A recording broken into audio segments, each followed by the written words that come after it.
Tangerang 118-021. Nah, di sini saya akan membahas tentang layanan BK untuk mengatasi siswa yang suka berkelahi.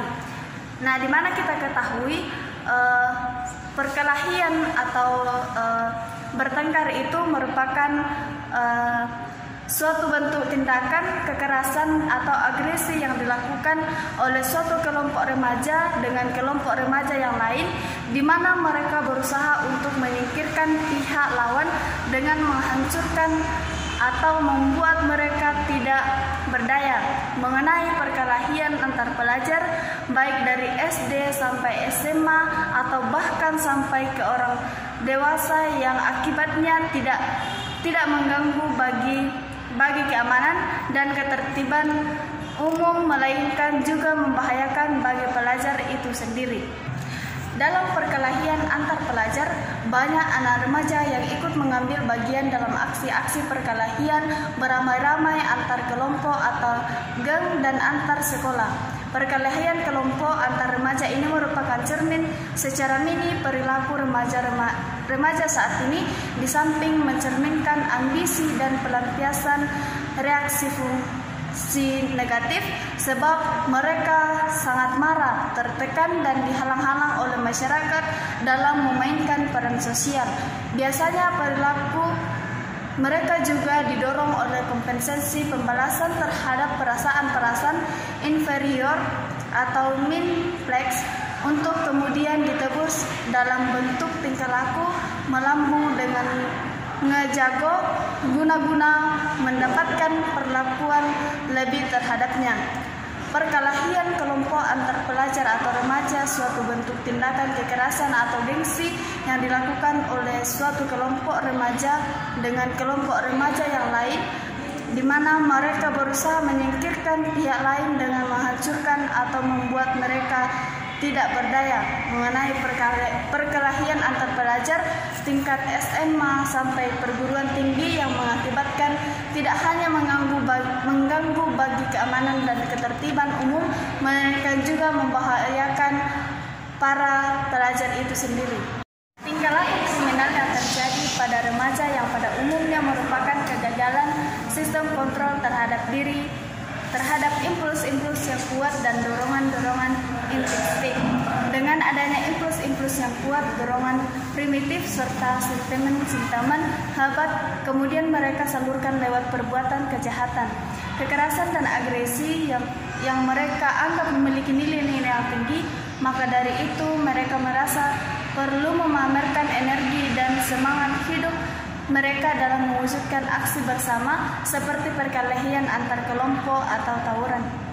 Penyebab tawuran berasal dari diri pelajar itu sendiri dan lingkungan rumah, sekolah, hingga tempat tinggal. Penyebab tawuran antar pelajar seharusnya bisa mengambil rumusan untuk menghindari kekerasan ini.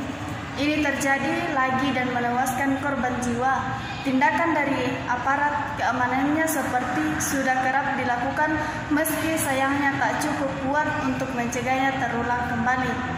Kerugian yang dialami akibat tawuran nggak cukup cuman dari korban yang terluka, namun kerusakan fasilitas hingga kerugian nyawa.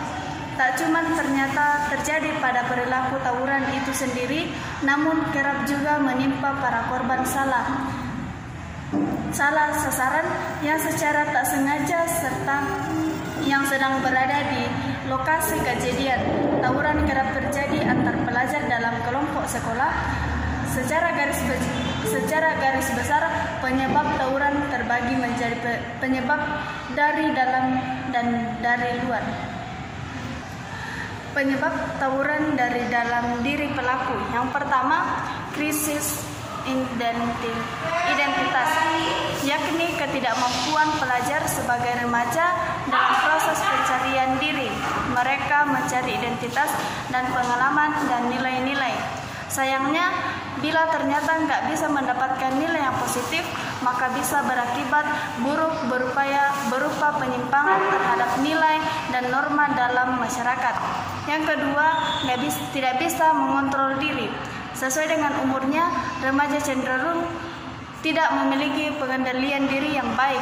Mereka kerap tidak bisa menampilkan sikap dan sifat yang sesuai dengan pengetahuan mereka. Apa akibatnya? Mereka cenderung mudah marah, frustasi, dan kurang peka terhadap lingkungannya. Saat ada masalah, mereka cenderung menghadapinya terhadap lingkungan.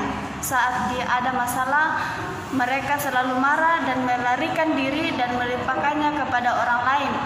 Faktor penyebab tawuran pelajar. Tawuran yang melibatkan para pelajar antar sekolah disebabkan oleh dua faktor, diantaranya faktor internal dan faktor eksternal yang mendeskripsikan oleh berbagai hal dari pelajar-pelajar tersebut. Pada faktor internal, penyebab tawuran pelajar tampak tawuran pelajar perkelahian antar pelajar yang banyak terjadi di Indonesia menimbulkan keprihatinan dan kecemasan bagi banyak pihak. Diamati melalui proses internalisasi diri yang keliru pada remaja dalam menanggapi pengaruh dan lingkungan di luar dirinya. Kemudian faktor internal dalam menanggapi pengaruh dan lingkungan di luar dirinya. Faktor internal dibagi menjadi 4 kategori. Yang pertama, reaksi frustasi negatif terkait dengan adanya perubahan sosial yang kompleks dalam masyarakat modern yang membawa banyak tuntutan sosial dan tekanan sosial yang menyebabkan sebagian remaja banyak tuntutan sulit untuk menyesuaikan diri dengan perubahan tersebut. Wujud dari reaksi frustasi untuk menyesuaikan diri dengan perubahan tersebut. Yang ketiga, gangguan berpikir dan inteligensi kepada remaja. Gangguan berpikir terjadi saat remaja tidak mampu mengoreksi pemikirannya yang salah dan tidak sesuai dengan realitas, sehingga tidak dapat berpikir logis dan tidak dapat membedakan antara kenyataan dan fantasi. Dampak negatif bagi pelajar secara individu maupun pihak lainnya atau sekolah dan masyarakat. Dampak-dampak negatif yang ditimbulkan antara lain: yang pertama, dampak psikologi dengan timbulnya stres, frustasi, dan bahkan traumatik dalam diri individu. Yang kedua, merusak citra diri pelajar yang terlibat tawuran. Yang ketiga, merusak nama baik sekolah sebagai lembaga pendidikan. Yang keempat, terganggunya proses belajar mengajar. Yang kelima, merusak fasilitas umum, contohnya halte bus yang digunakan pelajar sebagai tempat untuk mengintai pelajar dari sekolah lain. Kemudian yang keenam, timbulnya kecemasan dan keresahan masyarakat di lingkungan sekitar tempat yang digunakan sebagai tempat kejadian tawuran pelajar. Dan bahkan yang ketujuh, adanya korban luka maupun meninggal dari pelajar yang terlibat tawuran atau pihak lain yang ada di lokasi kejadian tawuran pelajar tersebut. Perkelahian yang terjadi pada siswa bisa dikatakan sebagai akibat pergaulan bebas di kalangan pelajar. Perkelahian antar siswa memang sebagai maruh terjadi, dan ini sepertinya menjadi tugas untuk guru sekolah dan orang tua di rumah dalam mengatasi dan mengantisipasi hal ini terjadi. Selain banyaknya menimbulkan kerugian untuk mereka, juga bisa menjadi contoh buruk bagi siswa lainnya. Itulah mengapa peran orang tua dan guru mendidik anak di rumah atau di sekolah sangat dibutuhkan.